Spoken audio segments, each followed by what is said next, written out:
Hi everybody and welcome to my channel, and this video is about on a Majesty Secret Service trivia. The only James Bond film George Lazenby made. During filming at Preston, the cast and crew received their demanding cash. Upon seeing George Lazenby with a suitcase stuffed full of cash, Telly Savalas invited him to a late night poker game that their regular held with crew members, and promptly revealed Lazenby of having to carry on some extra weight. Upon Eddie hearing of this, producer Harry Saltzman visited the location, joined the game over Savalas' protests and won back Lazenby's money. He then informs Savalas in no uncertain terms that he's not to victimise his boy Lazenby again. George Lazenby suggested a scene where Bond skis off a cliff and opens a parachute. This was scripted, and the filmmakers lacked the scrapped. This was as the filmmakers lacked resources to pull off. It was used in the opening of The Spy Who Loved Me.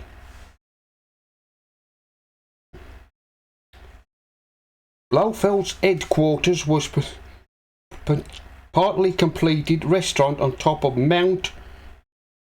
The owners allowed filming on condition that Eon Productions paid $125,000 and made the interior sets as prominent fixtures, and constructed an helicopter pad that involved 500 tons of concrete being taken up by a helicopter at a cost of $125,000. When the restaurant opened, it was given the name Padgu used in the movie. The only public access to the restaurant was by cable car. According to George Lazenby, he and the crew member played a prank on Angela Ruby at the Bond girl, who writes in his room number on the inside of James Bond's bare thigh. The crew member wrote a sausage and then put it under Bond's kilt.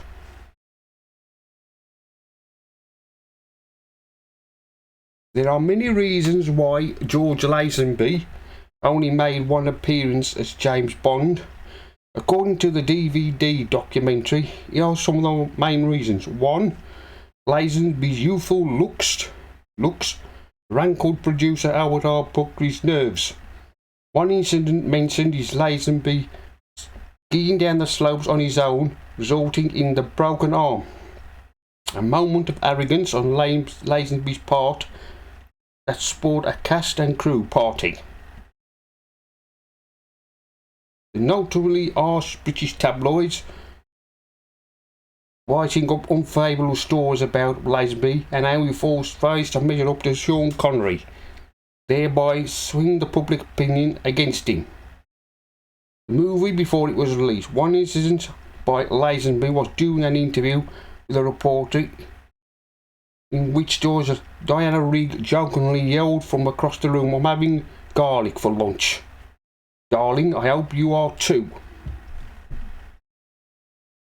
This led to an article in which Diana Rigg supposedly hated Lazenby so much that he eats garlic before love scenes. Lazenby believed that the Bond film franchise was over the wake of more movies like The Graduate and Easy Rider, and the tuxedo-clad secret agent was out of touch in the newly liberated 1970s.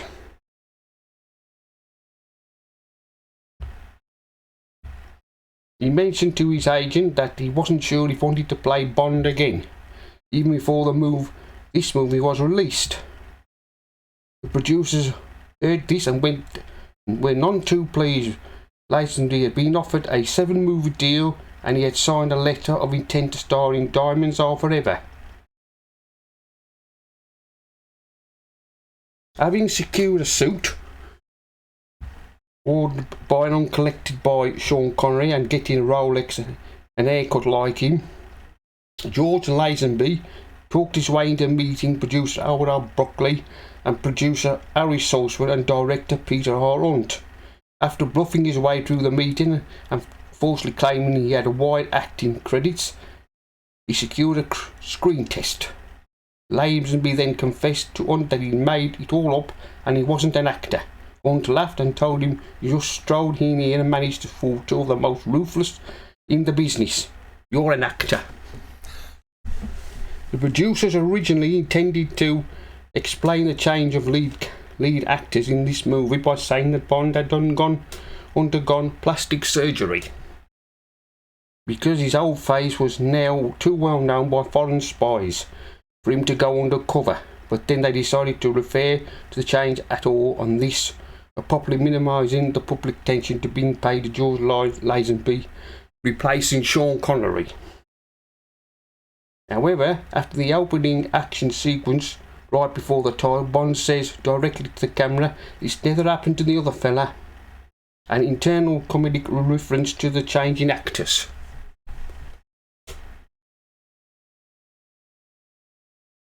Featured is the only signature gun barrel sequence of all James Bond movies, in which Bond drops down on one knee while shooting at the audience. It's the only version of the sequence where descending blood completely erases Bond's image, leaving him with a red circle. Sean Connery later said that he would have preferred to do a Bond movie like this one as opposed to You Only Live Twice. George Lazenby wanted to do most of his own stunts, but the studio wouldn't allow him. During shooting of one of the stunts, Lazenby broke his arm, there delaying the film with many of the later scenes where James Bond is taken to Blofeld's telephysicist lab. Lazenby's broken arm in cast is hidden by his coat, which was draped over his arm. Blofeld's guard removes it from Lazenby and I will do so. The guard removing the jacket was played by who ironically had his nose broken by Lazenby in the screen test fights that the actor had done to land the part.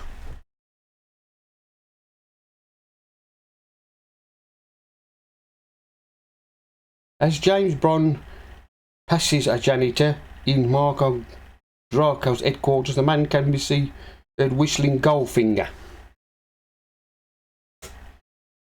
This is the last time John Barry's original Dr. No 1962 arrangement of the James Bond theme would be used on screen. It would, however, continue to be used in trailers as late as License to Kill. The theme We Have All the Time in the World was the last thing that Louis Armstrong ever recorded. He died 2 years later. He's also the first theme song in the film franchise not to include the movie title as part of the lyrics. This is Christopher Nolan's favourite Bond movie, and many references can be found in Inception, he said. What I liked about it that we have tried to eliminate this in the film. There is a tremendous balance in that movie of action and scale, and romanticism and tragedy and emotion. Certain filming techniques used appeared in the James Bond film franchise for the first time in this movie. Slow motion when Bond is knocked out on his bedroom, flashbacks, Bond remembering Tracy being captured and breaking fourth wall. George Lazenby looking at the camera briefly immediately after his line, "This never happened to the other fella." In the novel, the casino where James Bond and Tracy play baccarat, in the casino where Bond makes an unusual visit to the grave of his old flame. This movie performed admirably, outgrossing its news competitor, about most 2-1 in the US box office, where, according to Variety, the most popular movie in the country for a solid 4 weeks. Guaranteed enough returns at the box office to claim the 9th position in the box office chart in 1970. The persistent belief is that it flopped rises from earnings in previous 3 Sean Connery Bond movies. After the opening sequence, railroad tyres was buried under this to allow Bond's Aston Martin to drive on the beach. The only James Bond movie was entirely set and filmed in Europe. Bond sliding along the ice while firing a machine gun on the attack on Prince was a spur-of-the-moment idea from director Peter R. Hunt. George Lazenby attended the premiere after growing a full beard and a shoulder length hair. This was seen by some of the protesters against the producers while trying to sabotage his future film franchise. Despite his contract for Bond movies, Lazenby was having second thoughts and had difficulty keeping up with the rigours and demands of making and promoting the movie at the same time. Lazenby's agents had convinced that Bond film franchise would soon lose its audience, and Lazenby's relationship with producer Albert R. Broccoli and Harry soon had already started to become strained over the course of production. While cracking open a safe in Swiss lawyer's office, James Bond reads a copy of Playboy magazine. This is not that fact that on Her Majesty's Secret Service first in Playboy. On Her Majesty's Secret Service was the first of Ian Fleming's James Bond novels, serialised in the magazine, appearing in May 1963. The title was a very few phrase known to most British people for many decades.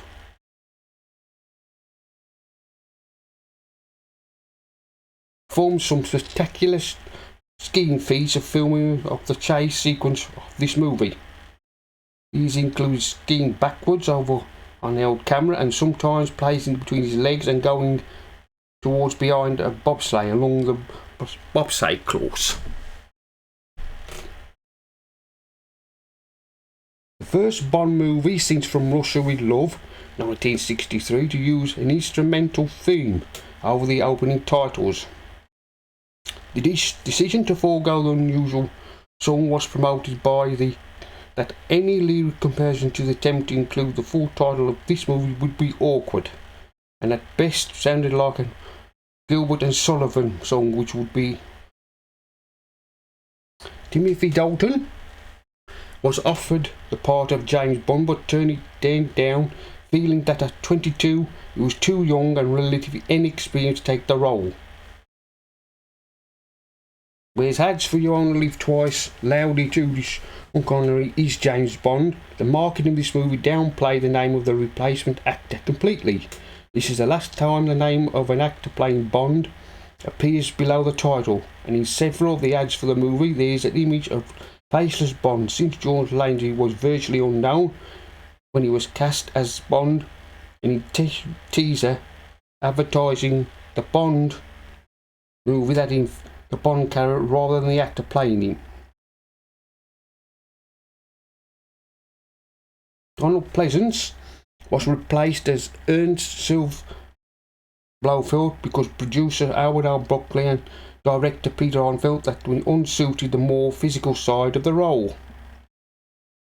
Adam West, a personal friend of producer Howard R. Broccoli, was offered the part of James Bond. West said, "Well, he's very tempted, or on time turned it down, feeling that he should be played by an English actor."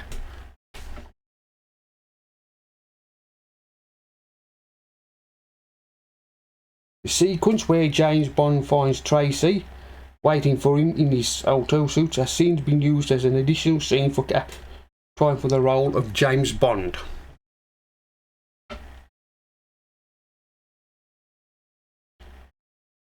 Many Olympic skiers, competitors, as well as other skiers, can just body doubles extras. Every year, the Swiss Army dynamites certain dangerous mountain slides to remove the threat of avalanches. As the story called for such an avalanche, the production worked together alongside the army in scouting sites for filming. Having chosen one, they were dismayed to discover that the avalanche occurred naturally before the crew get to film it.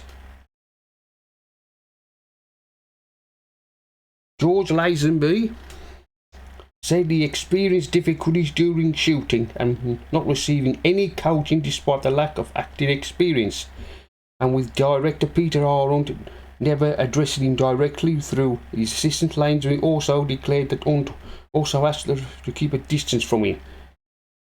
As Peter thought I was alone, the better I was James Bond. Bond says the famous Bond, James Bond, during the title sequence, the first time as this done, it will be again in Diamonds Are Forever.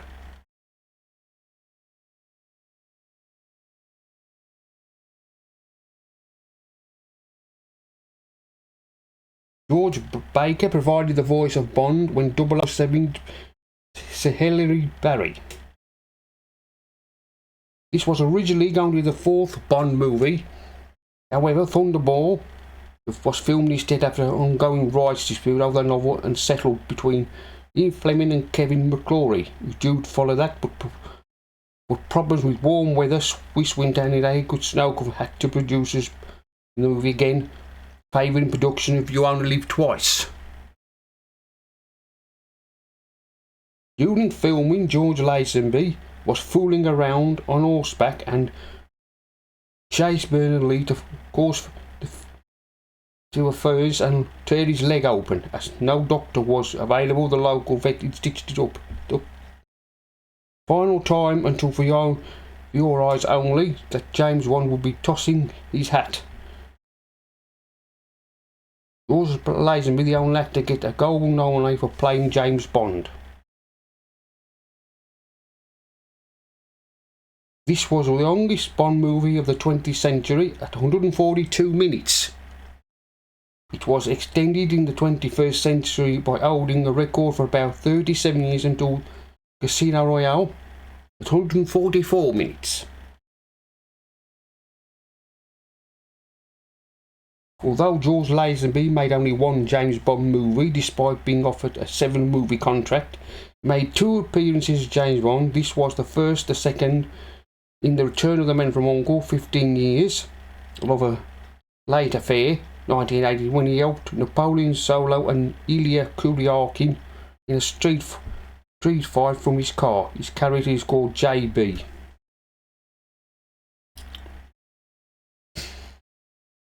Between the resignation of Sean Connery at the beginning of filming for You Only Live Twice and its release, producer Harry Saltzman had planned to adopt The Man with the Golden Gun in Colombia and to use Sir Roger Moore as the next Bond, but potentially this meant that the location ruled out and Moore signed up for another season of The Saint.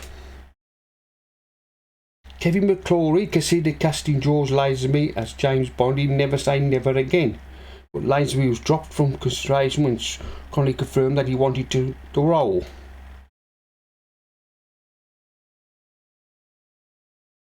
Cameraman John Jordan developed a special helicopter harness for filming aerial shots of the mountain slopes and the action sequence. He hung 18 feet below the chopper from a large round metal apparatus.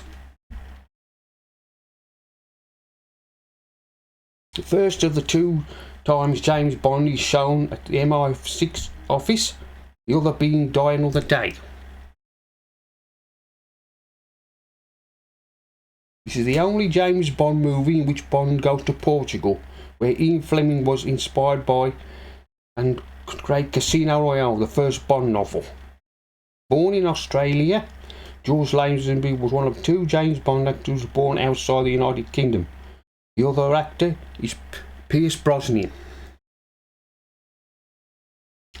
Peter R. Hunt was originally wanted to direct You Only Live Twice, but when that assignment was given to Lewis Gilbert, he walked off the franchise and went on around world trip. Already he was in Tokyo when he bumped into Albert R. Broccoli and Gilbert, who were preparing to Only Live Twice. Broccoli asked on to direct the second unit on the movie, with a promise of directing this movie.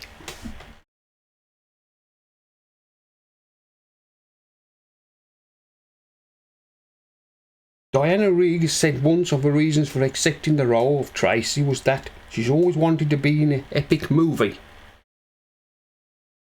In order to help himself get part of James Bond, George Lazenby went to the same tail and barber that worked with Sean Connery, so when he showed up as producer at production office, he took more like Connery.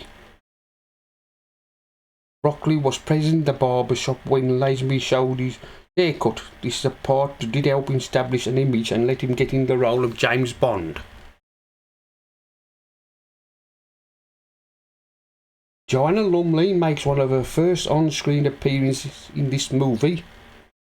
Unlike others, Avengers actor and actress respectively, is the only one to have been in a James Bond movie film starring in the Avengers.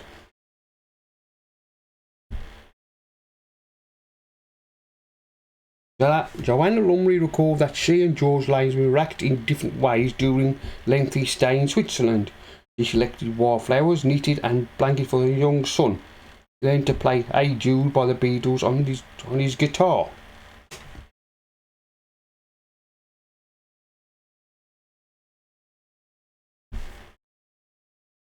It's been alleged that George Lazenby and Diana Rigg didn't get along. However, according to director Peter Arendt, these rumours are untrue and there were no such difficulties, or else they were minor and may have started with Rigg joking to a love scene. Hey George, I'm having garlic for lunch. Hope you are.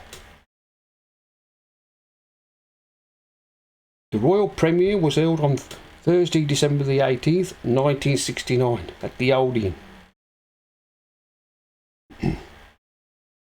George Lazenby was previously a car salesman with a big part-time job as a male model. He was also known as Britain as the Big Fry Man.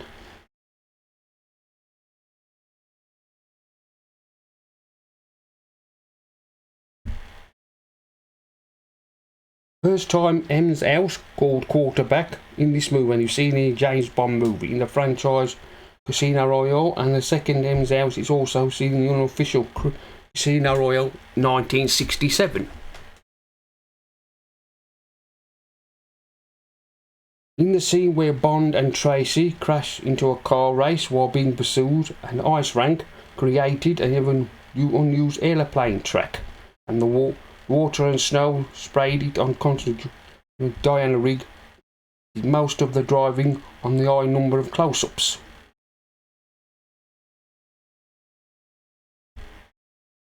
Largely as a result of being recast, this first movie in the franchise to make use of in-jokes and tongue-in-cheek humour. There was also the scene where Bond encountered and worked with a harem of women. All of these would become trademarked of most of Roger Moore's Bond movies.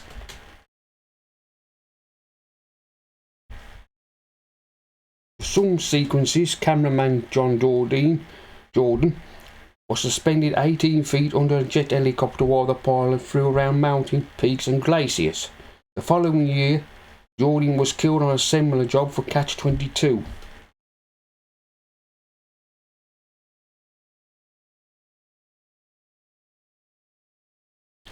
John Barry opened the use of electronic instruments and more aggressive sound in the music. I have to stick my oar in the musical area double strong to make the audience try and forget they don't have Sean.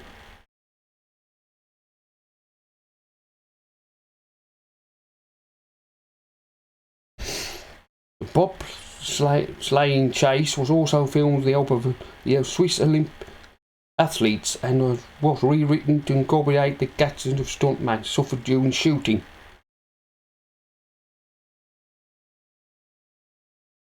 A scene showing Bond murdering an enemy agent who was following him was shot but left incompleted, as George Lazenby was injured and director Peter Arendt deemed the scene to be thrust of the plot.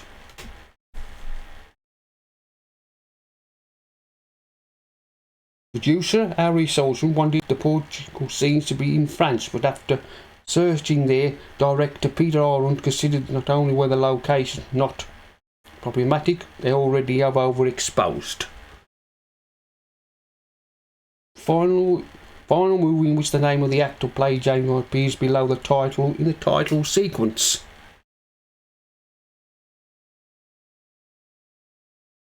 According to the DVD documentary during filming, the producers wanted to know how George looked in action.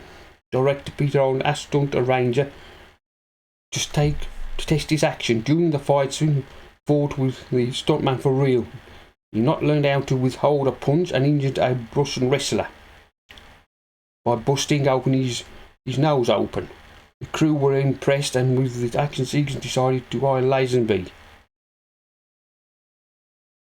George Lazenby became the movie star, was never ever returning as Bond, but his career didn't gain much momentum after filming this movie.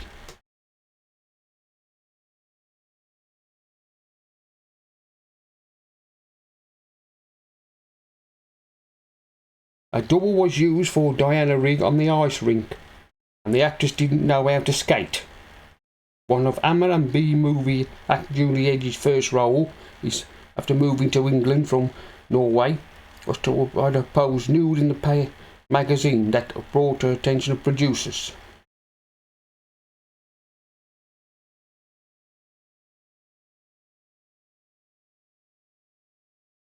Actresses considered for the part of Tracy included Brigitte Bardot, Jacqueline Bisset and Catherine Duval.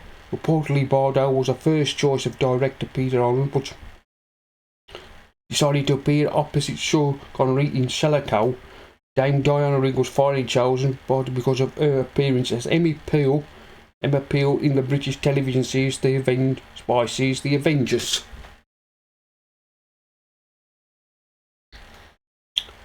Director Peter Arund headed many James Bond movies. The job of editor and second unit went to John Glenn. The original foot chase in the movie, Bond was Blofeld's henchman spying and a meeting with Hillary and pursuing across the rooftops of London, eventually catching up with him and beating him to death. Due to time constraints and delays, it was never filmed.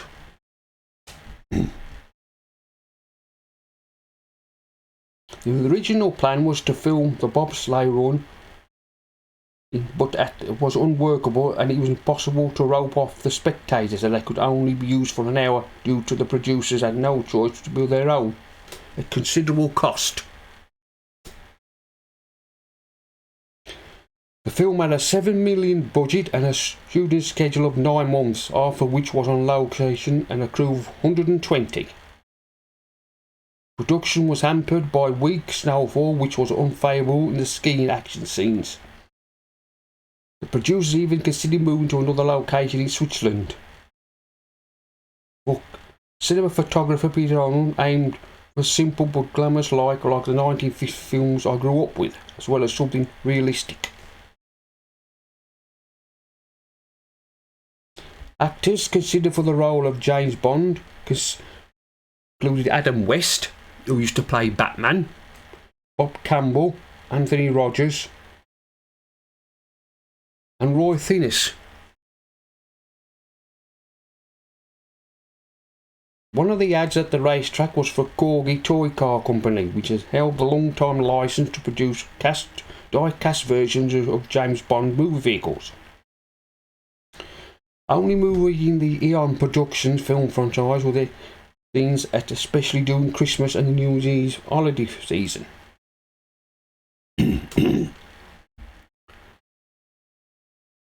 George Baker and said that Ian Fleming had put him forward as a choice to play James Bond. He was trying to drum up interest for the film franchise before producers Harry Saltzman and Albert L. Broccoli got involved. In that light, Baker noted to give him an odd feeling he would be in studio dubbing George Lazenby's dialogue. While shooting, director Peter R. warned the most interesting possible would be to look good after being cropped for television.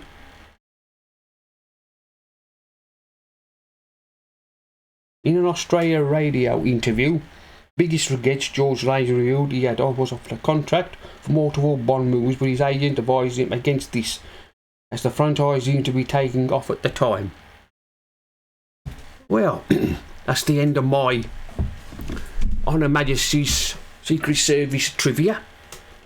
Like, comment and subscribe, and I'll see you all again in another one.